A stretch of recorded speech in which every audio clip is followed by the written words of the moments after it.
Hey there, you wonderful listeners. I have a question for you. Do you want to make a podcast? Well, Spotify's got a platform that lets you make one super easily and then distribute it everywhere and even earn money all in one place and for free. How can you beat that? It's called Spotify for Podcasters. And here is how it works. Spotify for Podcasters lets you record and edit podcasts right from your phone or computer. So no matter what your setup is like, you can start creating today. Then you can distribute your podcast to Spotify and everywhere else podcasts are heard. Video podcasts are also available on Spotify. And when you want to take conversations with your fans to the next level, there are Q&A and poll options available, and those are the best way to get them talking. With Spotify for Podcasters, you can earn money in a variety of ways, including ads and podcast subscriptions. And best of all, it's totally free with no catch. Ever since I've discovered Spotify for Podcasters, it has made doing my shows like the Steam Machine Podcast, Yabs Pod, and the JRPG Report much, much easier to do. Like being able to just go on there, record them, upload it, boom, it's done. I don't have to pay for a site service to host or anything like that. It's fantastic. So I highly recommend that you give it a try. Download the Spotify for Podcasters app or go to www.spotify.com/podcasters to get started today.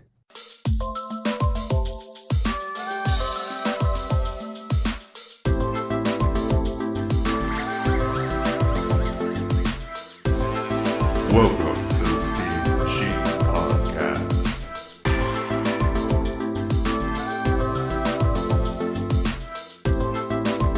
With your hosts, Dalton and Ryan.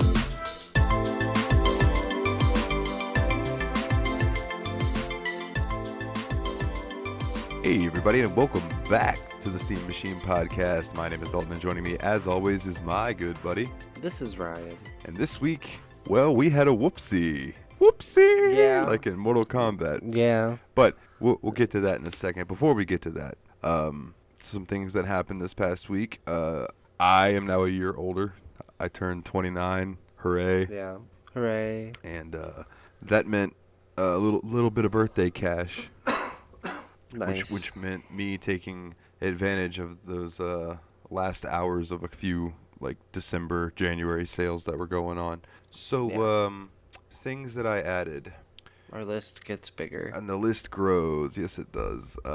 Sorcery parts 1 and 2, which we had part 3, so now we have all 3. Cool. I got that in a bundle. Viking Rage, not sure what that is, but just, another bundle game. Yeah. I pre-ordered Persona 5 Strikers, and Of course you did. I got the digital deluxe edition, so we will get it 4 days early. So Of course you did. maybe we can check that out in the first couple of days, and then pump out a thing for the release day. Maybe bring some New Year's in, Yeah. But I'll keep you posted on that, and we will let the listeners know. Retro Wave. So this game, Retro Wave, those videos you see on YouTube of like a car and you're like driving down a highway and it's just playing retro wave music? Yeah. Okay, so it's that, but you're actually driving the car. That's awesome. I haven't played it yet, but to me it looked like Outrun meets what I watch and get stoned on YouTube. So I was like, it was like $1.50. I'm like, I'm in. I'll take it. Yeah. No, that's awesome. So a game that was recommended to me because of this game that we're playing this week, King's Quest. I believe it was Phil Gartside was telling me to check out Toonstruck, which is another point-and-click game, because Christopher Lloyd is the main character. Like, you play as Christopher Lloyd. It's a FMV game, and I couldn't pass that up, so it was like $10 or so, $15. So I snagged that, and then he writes me on Steam, and he's like, I was going to get you that for your birthday, but I see that you jumped the gun and went ahead and got it for yourself. So he gave me like a little Steam credit instead, which I ended up getting, what is it called? Record of Lodos War, Deed Lit, and Wonder Labyrinth. Which What's that it's one? an early access game, but it is, did you ever play Castlevania Symphony of the Night or any of the Castlevania games? Yeah. Okay, so it reminds me a lot of Symphony of the Night. But it's characters from Record of Lodos War, which I've never heard of, but apparently is a pretty good anime. And Dave, actually, from Tadpog, shout out. I'm wearing my Tadpog shirt as we record this.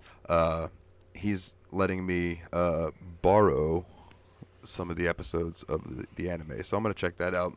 Nice. I was playing some of the game before we went live just so I could talk about it, and man, I was really enjoying myself. It reminded me a lot of Hollow Knight too, because Metroidvania. Did it? So, No. oh, that reminds me. Before we go any further with this, I was asked to ask you. Nate was very interested to see what you had to say about Hollow Knight, but you unfortunately were sick, and also welcome back. Oh, So, yeah. real quick for Nate, what did you think of Hollow Knight with the time you I spent with loved it. It was good. It was great. As aggravating as it was, like I catch myself going back and playing more of it. Like I sit down and get like 20, 30 minutes in. That was my thing with it too. Was like it was so frustrating, but once you beat the part that you kept losing at, it was like it was almost like a good nut. It was just satisfying. You felt fulfilled. No, but and I loved Hollow Knight. I love it. Yeah, That was a good one. yeah, we'll definitely be having to add the sequel to the list whenever it comes out for sure. Yeah, for sure. So some other games I snagged, Battle Chasers Night War. I got that on Yeah. Steam.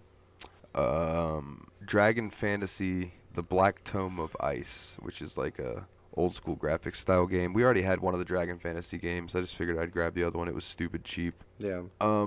I got this game specifically for you. It's an RPG game, but it's called Night Bewitched, and you play as a female, and there's like Yay. a lesbian romance thing going on, but it's like not sexualized. Yay. You know what I mean? It's like a LGBT game. So I was like, I'll throw that in there for Ryan. I know he'll enjoy that. Hooray! Yeah, that's awesome. Vampire the Masquerade: Coteries of New York. It is a Ooh. visual novel, so we don't have to worry about like janky gameplay. It's almost like a choose your own adventure type thing. You know what I mean? Nice. So that should yeah. be cool. Reluctantly, because I wanted the creator wrestler stuff, I bought 2 more expansions for WWE 2K20. Did you? I did. I wanted the creator wrestler stuff so bad. It's been teasing me for a fucking year now. I wanna. We have that on. Is that on the Steam library? 2K20. Yeah, and Yeah. 2K19 as well. I might have to download that and start one of those up. If I'm gonna recommend you pick one, I would say 19 because it's not gonna crash nearly as Yeah. much. But 20 is pretty good. No. Yeah. So I know I added a bunch of shit, but there was a bunch of good sales going. I actually didn't spend all of that much. I picked up a couple games for the Switch the other day. Did you? Well, while I'm finding the Yeah. other ones I got, what did you? I picked up the Castlevania collection. Nice. I just added that got- to Steam yeah. recently, so that's cool. Yeah. Yeah, I picked that up for the Switch, and then I picked up Doom, Ooh, which as one? well. The first one. Oh, dude, it's so fucking good. Yeah. It's so good. Yeah. All right, so I picked up 2 Warhammer games.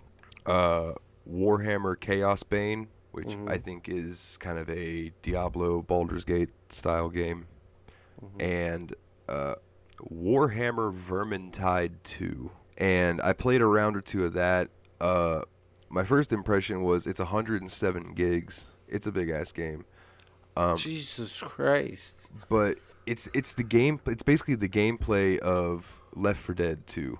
Like, there's 4 characters. You choose one of the 4 Yeah. characters. They each play differently, and then you guys run through the level. And instead of zombies, you're fighting, gnolls and goblins and just fuck. Dude, I cannot tell you how many things. I ran up to this one thing and sliced its fucking arm off, and it swung at me with its other arm, so I sliced that arm off too. It was That's sweet. cool. Lots of cool. decapitations, blood everywhere. It was really cool. Right. So I feel like with a group of people, that would be a fun game to play. So Yeah, for sure. any listeners, if you have Warhammer Vermintide 2, hit me up. Let me know. So I added Code Vein, Mm-hmm. which I looked one of the review that sold me on it on Steam was something like, if you're a fan of Dark Souls games, this game's a 4 out of 10. They're like, if you're a fan of those games and you really like anime, this game's a 10 out of 10. So I was like, all right, I'll check it out. They were just saying that, like, as far as just being a Souls game, it's meh. But if you really like anime, and, like, I guess there's Code Vein anime, I said check it out. And that leaves me with the final thing that I got, and I wanted to spotlight this particularly. Tom, or as people might know him, Coda Pill, the developer, and he's a member of the Factory Sealed crew. He released a game called Fragments, Now, we talked about that he had done Recruit 1, which was a little free game that he had released, like a little puzzler. Yeah. And we both enjoyed that. And Fragments is his new game, and I played through it. I had to play through it again because I want the true ending. I didn't get the true ending. I tried, but I didn't. Without spoiling too much, it's a very, very cool game. It's not very long. There's no combat. It's all puzzles and memory and piecing together things. And it's a really cool story. Oddly enough, I really related to the subject matter. Like, I've been there of what it was talking about.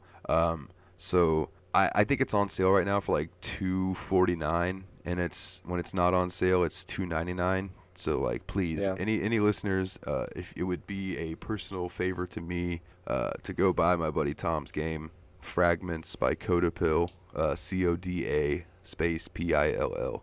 He's the man. It's a really cool game. It's worth $3. You will put more than $3 worth of time into it. I really enjoy it, and I cannot wait to see what else he does, because I always see him in RPG Maker, and I'm like, yes, brother, keep giving me stuff. And I told him, I was like, hey, you keep pumping these games out. I'm gonna keep playing them and talking about them. Eventually, I want you to do a game with some voice acting, and I want to be an NPC, even if I'm just a character that's like, oh, you go west, and you will find your destination, your final destination. Dun, dun, dun. So that and as far as news, I mean, Xbox hiked gold price up to try to make everybody move to Game Pass Ultimate, and then they backtracked on it because they realized how fucking dumb that was. Yeah. It was dumb. I'm glad they backtracked. Like, I agree.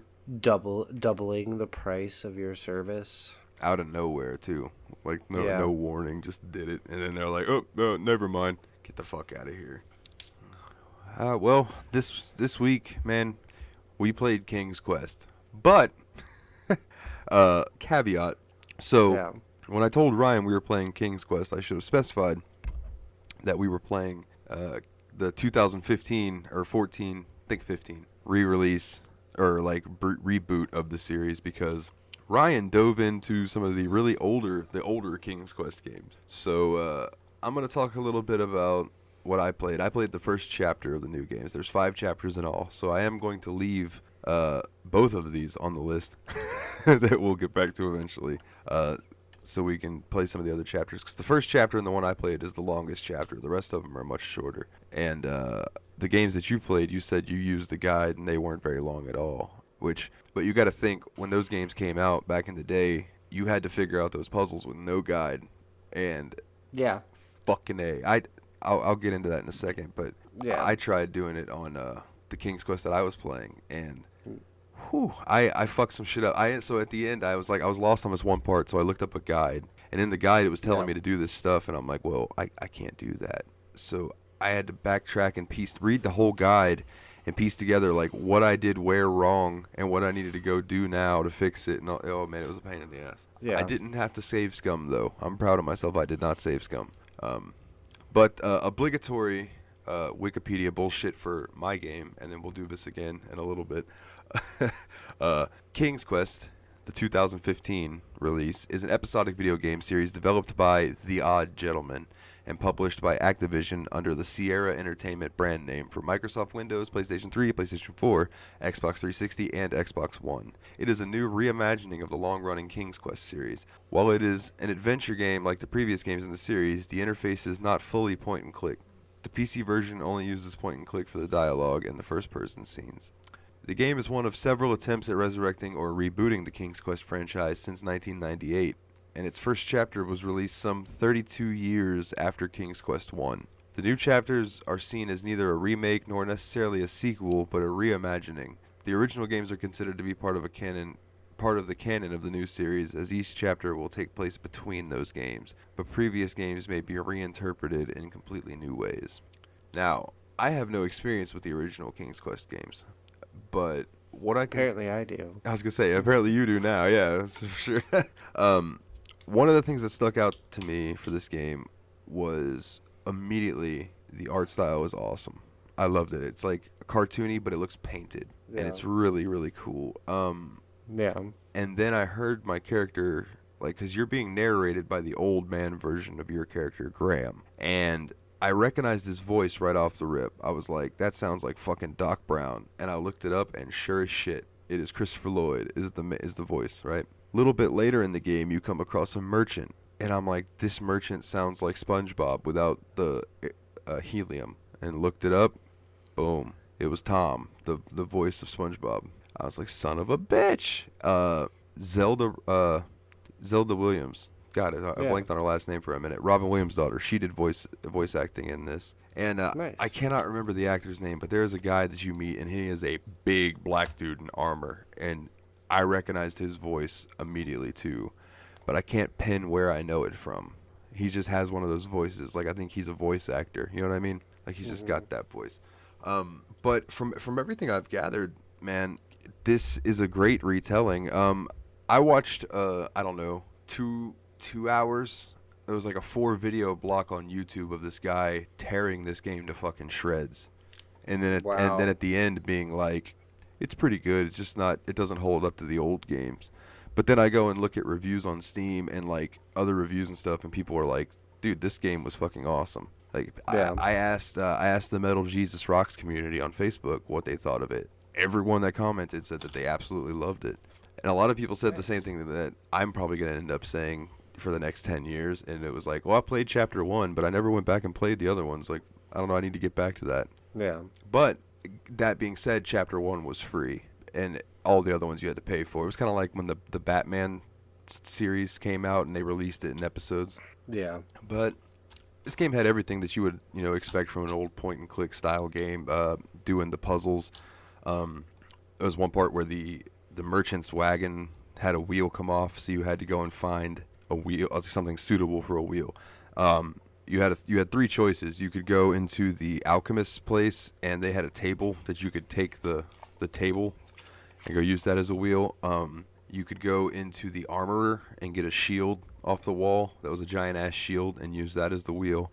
Or you could go in the bakery shop and get a giant ass round loaf of bread and use that as a wheel. Now here's the thing. Loaf of bread. I went with the shield, right? Because that was just the first place that I went. But you can make any of those decisions. Now, another thing that's just a little thing that they don't hint at or whatever, right? But when you walk in, and I just used adventure game logic. When you walked in, and I grabbed the shield, and he put it in his cape. So his cape, his mom said, is sewn with so many pockets he can hold whatever he wants in it, right? So he'll get the biggest of shit and just throw his cape around it, and then boom, it's in his cape. So you grab the shield, and on the counter, there's a little metal tin with a sign that says tips here, right? So I walked over, and I paid for the shield, and I walked out. Well, later on, the lady was super happy that she made a sale while she wasn't in her store, right? So she became more friendly towards me. Whereas, had I not paid, she'd have been pissed off because somebody robbed her while she was gone. Yeah. She also congratulated me later because when I would exit this one part of town, so you get to the gate in town, and it's a wood gate, it's shut, and it's locked, and it's got scratches all over it. But there's vines going up the wall next to the door. So you can climb up these vines and rocks and go over, and that's how you get into town. Well, you can then open the door and go back out, right? But I noted that when I first came up to that door, it was locked. So every time I would leave town that way, I would turn around and shut the door. And it would shut the doors, and that thing would fall back down, and it would lock again. And I did that every time. And at the end of the game, she ended up thanking me for always shutting the door behind me and keeping the town safe and all of that. And it was like, oh, it's cool how those little things add up, your little decisions. Now, on the opposite end of that, I found a picnic table. Then there was some star fruit that I needed.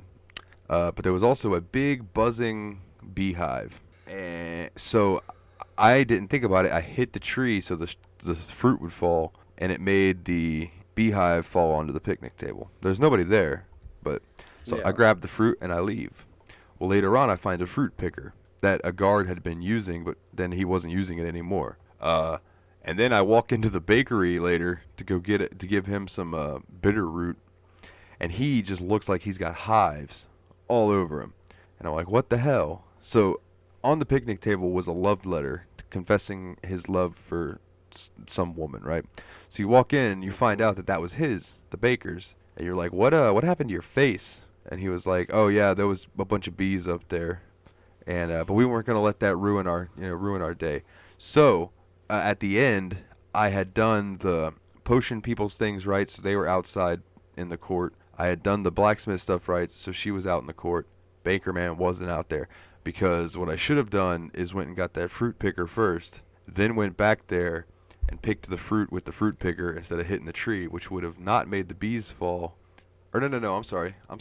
You're supposed to hit the tree, the fruit falls, and the beehive falls, and you grab the beehive with the fruit picker and throw it off the mountain. That sounds That's adventure games remarkably like Animal Crossing. Yeah. It's probably that style is probably where Animal Crossing got it. It was always adventure games back in the day. It's having to do. So I fucked up there, but it was really cool, man. I don't want to spoil too much because this is a story-driven game. But you play as Graham. You go through his applying to become a knight and going through the trials and the competition and all that. It's fantastic. I really loved it. Yeah. I would give it an 8. I'd give it an 8. I need to play the rest of it, but so far it's been really fun. I've thoroughly enjoyed it. I would ask you what you thought of it, but I know that you did not play it. No, I didn't. I did not play this King's Quest. But- I played the original. But I'll tell you, The original King's Quest, apparently. the chapter 1 was called A Night to Remember, but it was like, chivalry night. Yeah. Chapter 2 is called Rubble Without a Cause. Chapter 3 is Once Upon a Climb. Yeah. Chapter 4 is Snow Place Like Home, and Chapter 5 is The Good Night. Yeah. So they're all punny. And Christopher Lloyd's character makes puns the entire game. He's like trying to catch a frog, and he just keeps telling jokes, and his granddaughter, who's listening to you, is like, "All right, Grandpa, I get it. Enough toad jokes." And he goes, "That's okay. My throat's getting hoarse anyway. I think I've got a frog in it." There's all kinds of stuff like that. Well, King's Quest 2015, I recommend it. Yeah.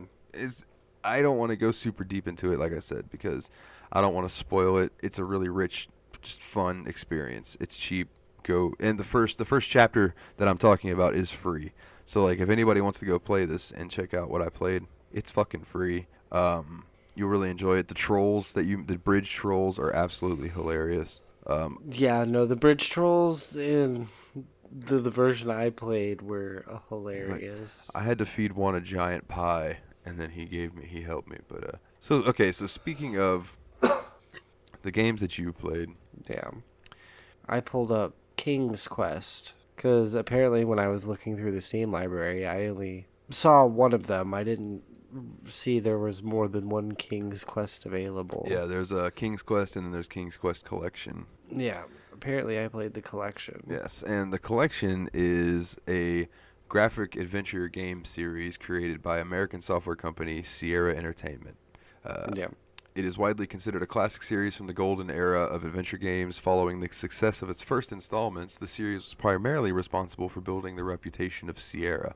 Roberta Williams, co-founder and former co-owner of Sierra, designed all of the King's Quest games until the series reboot in 2015. The King's Quest series chronicles the saga of the royal family of the Kingdom of Daventry through their various trials and adventures. The story takes place over 2 generations and across many lands as the heroes and heroines fight villains such as evil witches and wizards. And so, which one of these did you play?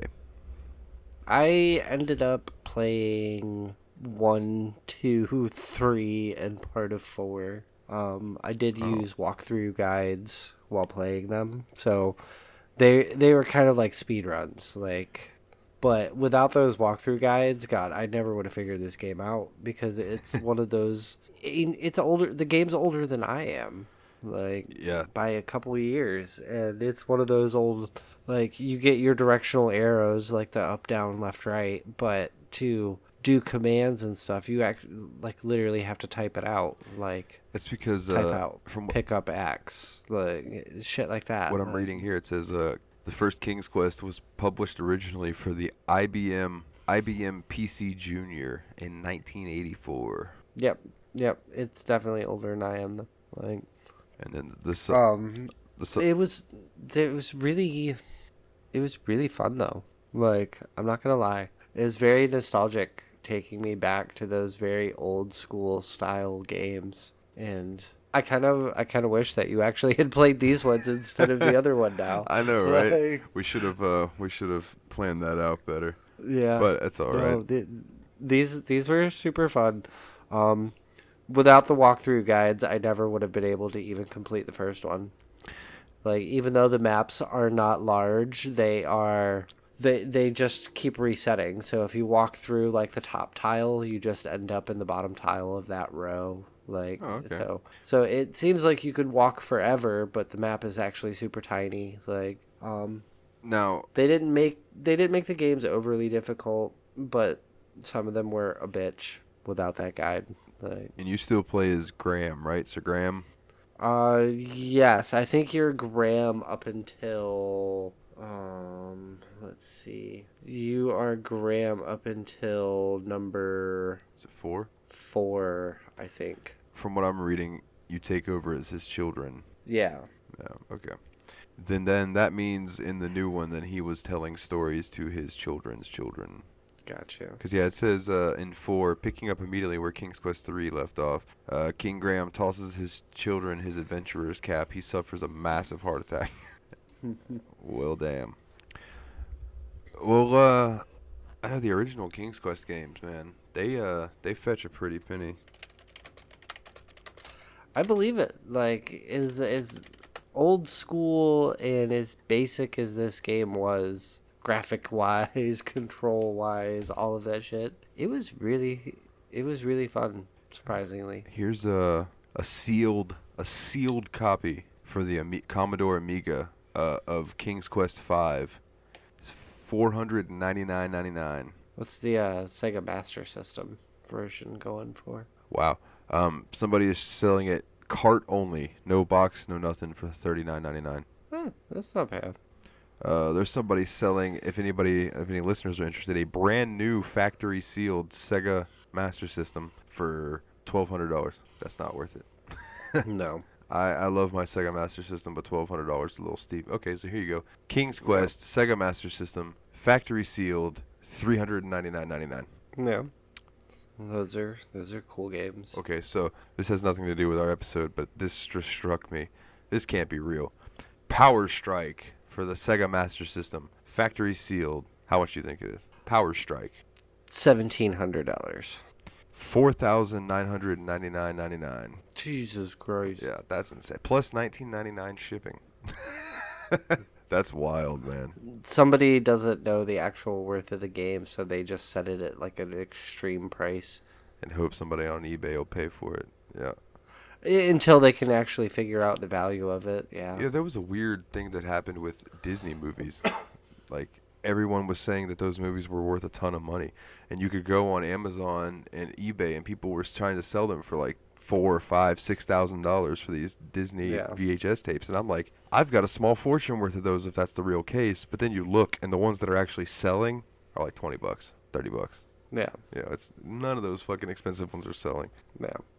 But yeah, I would like to get into collecting the big box PC games. I really don't care necessarily if they're sealed. Either way, I don't have a way to play them really. I mean, I've got a disk drive in a different PC that doesn't work anymore that I could take out and put into my computer. But my computer's got no room, or it doesn't have a spot for a fucking disk drive. So I have to either figure out how to have it hooked up and then have it external, or just deal with not having it and just collect the games. Because, man, some of those things, they came with like all kinds of cool shit in the box, like cloth maps and all that. It would just be super cool to have.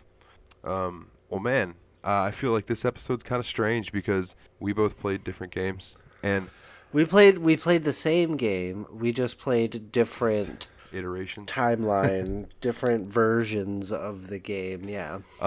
If you had to pick out of the ones you played, which ones did you enjoy the most? I really liked 1 and 2. 1 and 2. Yeah. They as the series got further into the line that I was playing, it went away from that like straight up adventure style. Like you were talking in your version, it's talking about Graham as a knight, right? You were on the in the one that I'm doing. You were on the way to becoming a knight. Yeah. Yeah. In King's Quest, the original, you are already a knight, and the king is like, if you grab these 3 treasures for me, I'll make you king. That's like the deal. So you end the first game as king now, and then it goes. But it moved away from that like point and click or like type out the command thing to just more of like a straight out like kind of like point and click style. Yeah, I mean that's probably as the engines evolved too, and more games started coming out. It was probably a lot more user friendly to be point and click, especially like once people started getting mouses, because like when King's Quest first came out, there was probably no mouse, or if you had a mouse, it was like a new thing. Luxury. You know what I mean? Yeah. And that's fucking crazy to think about. That's wild. Yeah, no, for sure.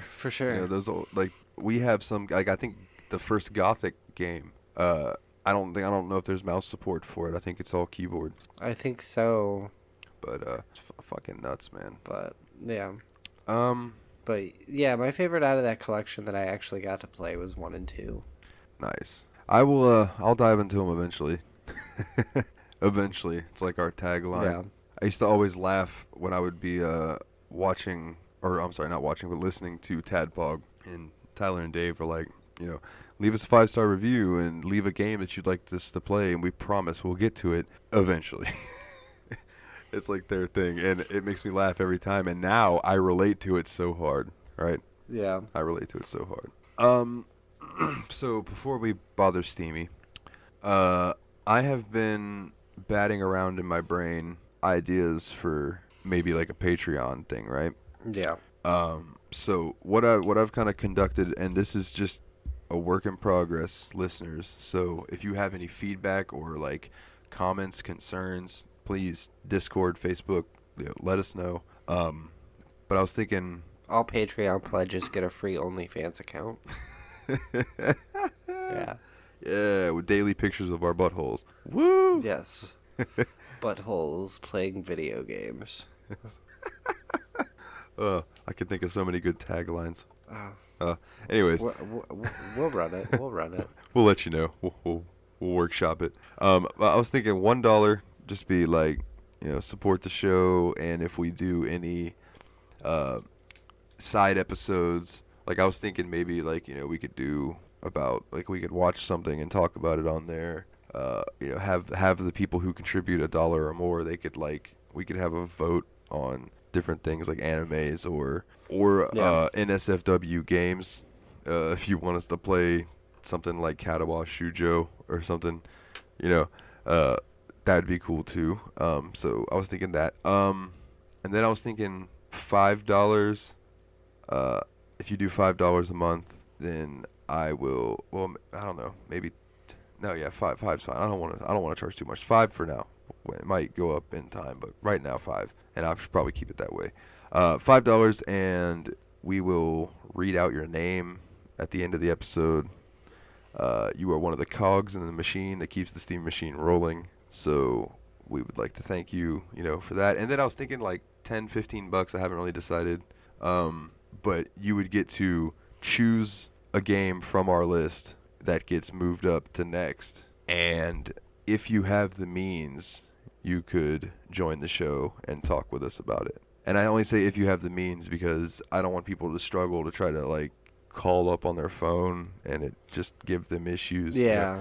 But if you had the means to, like if you've got headset and Discord, really that's all you need is a headset and Discord. Yeah, you just need a laptop and a headset, and you could even do because of this pandemic. Because of this pandemic, who doesn't have that now? Even like you could use your smartphone and a headset as long as we can hear you and I can record it through OBS. But we've got a fuckload of games, and I'm sure that there are games on there that people are like, man, I really can't wait for, I don't know, Blackguard 2, but Corpse Party Blood Drive. That game has already been talked about, sir. I can't wait for them to pull that game again. No. That game will never get pulled again. That game was played and kicked the fuck off the list. Fuck that game. Now, if I ever get the original Corpse Party, I'm down. Because I've heard that one's really good. It's in a completely different graphical style. But, so, I don't know, 10, 15, I don't know. I'll hash it out. I just don't want to come off sounding like greedy or anything. But Yeah. personally, at the moment, I cannot find work for shit. So trying to find ways to make money from home has been a thing. And so I would also like to that makes me think of anybody who's bought a shirt. Kana, KB, I know I ordered one. Thank you. I really appreciate it. I want to try to do like a collage of some sort of all the people who have a shirt, and I'll just like add to it as people get more. I'll try to do it a little differently than Tadpog has theirs, because I know they've got one too. But like, I just think that's a cool way to like show off our fans. Like, hey man, these people like our two stupid asses enough to buy a shirt and like wear our shit. So fucking can't thank you enough. Kana was looking awesome in that shirt when she shared the picture of her wearing it. So I'm stoked. Mine should be here tomorrow. I'll be posting a picture of me in it whenever I get it. And oh, real quick, let me check. Let me check our iTunes. Oh yeah. See if we're still sitting at. Yeah, we're still sitting at Still seven 5-star reviews. Yeah, we're not even at rookie numbers yet. We're still waiting for batting practice. So we've gotten another text review, not just a rating. Oh yeah. It's from Shinjin29, so whoever that is, thank you very much. It says, formula for success. Two guys talking about video games with an interesting perspective and entertaining stories. I see nothing wrong here. I appreciate the 5-star review, man. Anybody who's left a 5-star review, I appreciate it. If you get us to 10 5-stars, we need 3 more 5-star reviews. I got another game code to give away. I actually have a lot of fucking game codes to give away. So keep making these ratings climb, and I will keep giving away games. But let's get it to 10, and that would be awesome. And honestly, I want to set up a giveaway for people who share the show, because that would help us out a lot. I'm trying to figure out ways for the show to reach more people. So if you listen and you like the show, share it with your friends, post it on your Facebook. If you don't mind posting something as explicit as our show on your Facebook, if you do, I understand that. Tweet us out, post us to your OnlyFans, post us to your Discord, listen to us while you're having sex, something. Like, get us out there. You got a girl or a guy over. It's the first time you ever came over. You guys are getting down and dirty. Fucking throw on an episode of us, man. Let our voices soothe you to orgasm. You got this. You got this. We believe in you. But please, share the show. Like us on Facebook.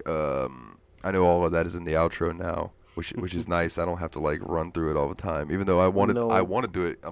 I'm so used to it. It's like I want to fire that out there. But one thing that I don't think is in there is the Facebook group, the Steam Machine Podcast Lounge. Come join us. It's a small crew right now, man, but we're sharing memes and talking about video games. Everybody was sharing their computer rigs the other day. I don't know if you got a chance to peep in and see that, but Hans, what a big dick computer that guy's got. Yeah, no, that was definitely some BDE, like, with that flex. Like, I was like, damn, son, look at that. He's got a fucking 3090. Like, Jesus. I can't wait for tax time when I can build mine. Well, let me go ahead and tell you, that graphics card, flex all over it. That graphics card he's got is like $1,200 or something like that. It's fucking expensive. I'm probably dropping a lot. So. Well, let's see if you can build a PC more powerful than mine. It won't be hard. It won't be hard.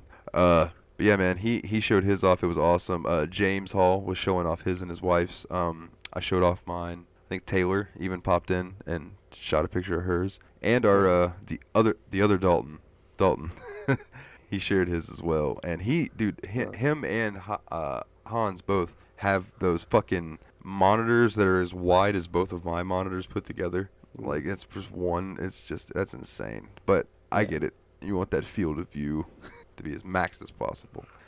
Everyone's got these awesome builds, and I'm just got a fucking laptop from Walmart. Hey, man, it'll make it all that much sweeter when you can just, like, take a picture of your computer and post it out there, and it'll just be like, thud. Yeah, here's my dick, motherfuckers. What's up? Well, other than the confusion, so, like, if we didn't really go into too much depth on either of these games, apologies, we fucked up. But we hope we still made the what we had and did entertaining. So, is there anything else you'd like to touch on, brother? Did we run Steamy for the next game? No, we didn't. Oh my God, fucking good I call. was just sitting here thinking, like, what is our next game? I was like, I'm a fucking idiot, is what it is. All right, let me run him. All right, he is blinking at me. 251. And on our randomized list, number 251 is going to be, drumroll, Far Cry 4. Far Cry 4. Nice. I love Far Cry 4, but I've never beat it. I had it on PS3. Yeah. PS3, Jesus Christ. I had it on PS4. Fun little fact about this game that I'll probably bring up on the next episode too.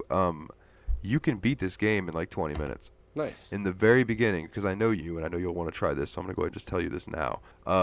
When the game starts up, you meet Pagan Min, right? And some crazy shit happens, and he goes to take care of it, and he says, wait here, I'll be back in like 15, 20 minutes. Well, then the game gives you the opportunity to move, and then you just get up and leave, and the game starts, right? But if you sit there and wait for 15 or 20 minutes, he will come back, and he will take you to do what you came to do, and you guys will do it, and then you'll talk about going to get lunch and go shoot some guns, and you'll get into a fucking helicopter and fly off, and the game's over. Nice. I'm totally doing that. You should, so we can talk about it more in depth and stuff. But yeah, man, Far Cry 4, I look forward to it. It's diving into I think it's an Asian land, so look out for tigers. Okay. That's all I got to say. Look out for tigers. All right. Nice. Well, for this week, he's Ryan. I'm Dalton. And as always, guys, take it easy.